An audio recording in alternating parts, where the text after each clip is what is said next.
What's up guys, it's Ricky here from Buff Nerf Repeat, and today I'm going to be sharing with you my review of Forza Horizon 4, which I have been playing since release, which was last week on the Xbox One X. I'm going to start with what you can already see on the screen, and that's the graphics. This has to be, without a doubt, the best looking racing game I have ever played. In fact, it's probably the best looking game I have ever played, period. The attention to detail is incredible, from the water effects when you drive through puddles or when it's raining, to the detail on each individual car, and how photorealistic Edinburgh looks as you drive through it. The graphics are flawless. They are basically photorealistic. And the attention to detail and game immersion doesn't stop with the graphics. The sounds are on point too, with each car mostly sounding how you would expect them to sound in real life, and the sounds of the cars change depending on what upgrades you put in them. The sound effects on the track are equally great, with skids and crashes all sounding how they should.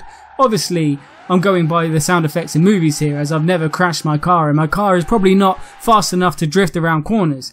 Anyway, graphics and sound effects are great, but what is the gameplay like? Well, it's equally as good. There's a wide variety of game modes to play on the main game, from street races to dirt races to cross country and drift racing, so there's sure to be a game mode to suit almost everyone. There's also special events that will see you racing against hovercrafts and trains, Forza Live events and multiplayer races. And because the variety in track types, it means you must change the car you are using fairly regularly, which makes the game feel less repetitive, which is something I find is usually an issue for most other racing games. And speaking about cars, there's a staggering 450 plus cars for you to drive in Forza Horizon 4, which is just incredible when you think about it. In fact, you'll probably never drive every single car the game has to offer. And you will be using these 450 plus cars to battle it out with the AI in the single player campaign, which is essentially just a bunch of different race types with some special events mixed in.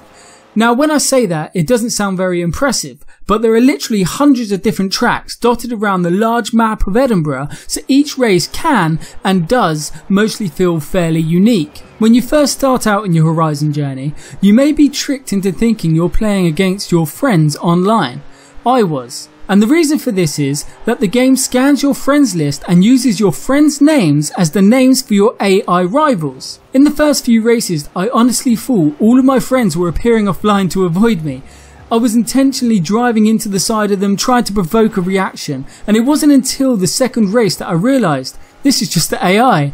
Needless to say, I didn't tell my friends about this, but I thought I better tell you guys in case you were just as stupid as me and started getting angry and texting your friends abusive messages. Personally, I don't see why they added this, but hey, it was a bit of fun, even if it did make me feel like I was an idiot. So most of the time, you'll most likely be racing against the AI. You will see other players driving around the map and you can challenge them to a race. However, the only time you're really going to come up against other players in a full race is in the team adventure mode, and this is where I've spent most of my time with the game. It's great fun. Team Adventure has 3 different playlists you can join. The first is obviously the standard racing mode. The second is Playground Games, and the third is a mix of them both. What are Playground Games, you ask? Well, they're essentially a series of mini-games from Capture the Flag and Tag to Zombies. They are great fun, however they do get a little bit boring after a while. As well as the 3 playlists, you can also choose to play each of them in ranked mode.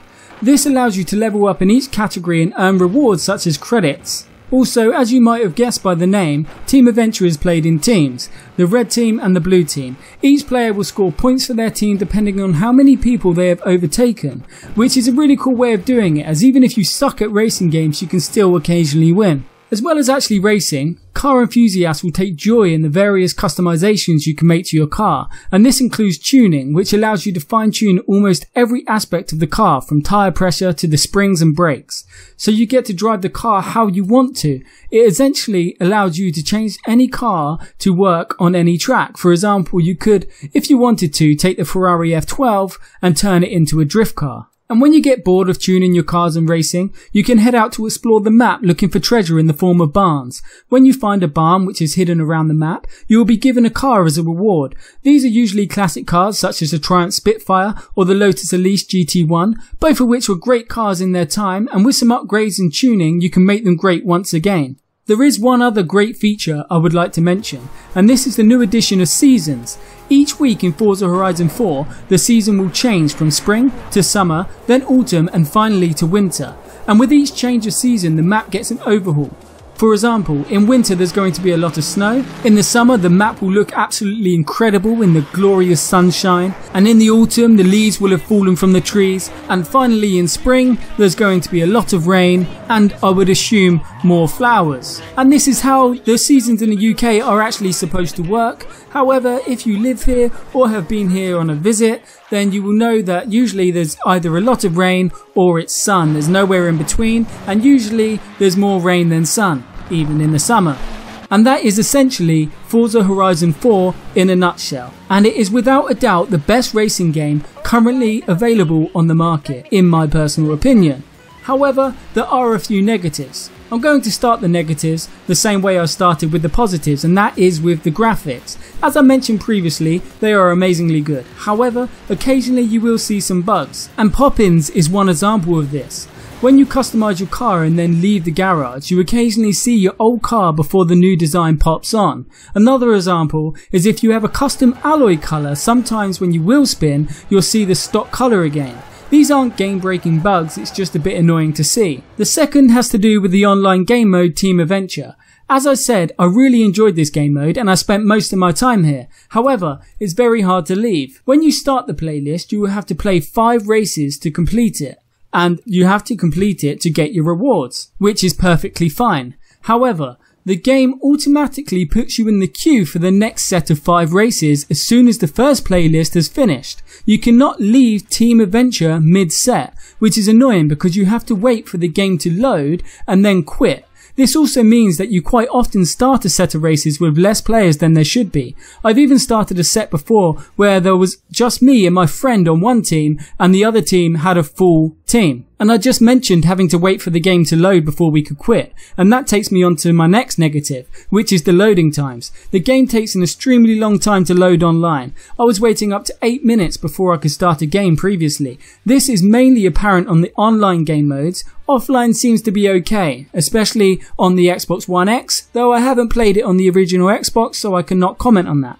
And my final negative for this game is the microtransactions. In the lead up to the release date, we were told that you cannot buy tokens with real money anymore, which I took as they were removing microtransactions completely. However, it seems like they've just added more microtransactions in elsewhere. For example, there are plenty of car packs to buy, there's a Forza Horizon VIP ticket, there's a treasure map to find the barns, and there's a car pass. Now it's important to note that none of these microtransactions are needed to progress, and they don't give you an edge over your opponents, as when you start a race you all have the same class of car, and honestly they're much better than loot boxes and the random boxes you find in other games. However, there are a few areas in the game that makes you think that you need to buy them. For example, on a stunt race I was asked to drive a classic car. When I asked to see a car I could use, it took me to the James Bond car, which is something you get in a pack for £5. Now I am aware that I think that you can earn these cars on the wheels that you earn in game.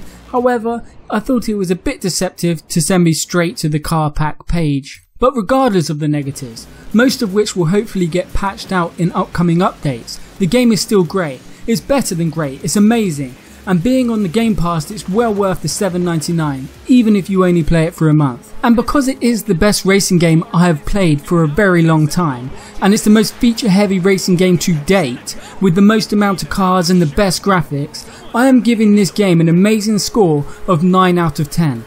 Now I hope you've enjoyed this review, and I hope it's helped you. Let me know in the comments if I missed anything out, and I will be sure to delete your comment or give you abuse. That's one benefit of running a channel with very few subscribers. I can watch the comments like a hawk. So thanks a lot for watching, guys. Please don't forget to subscribe to our channel, like us on Instagram, like us on Facebook, and follow us on Twitter. Until next time, I bid you farewell and happy racing.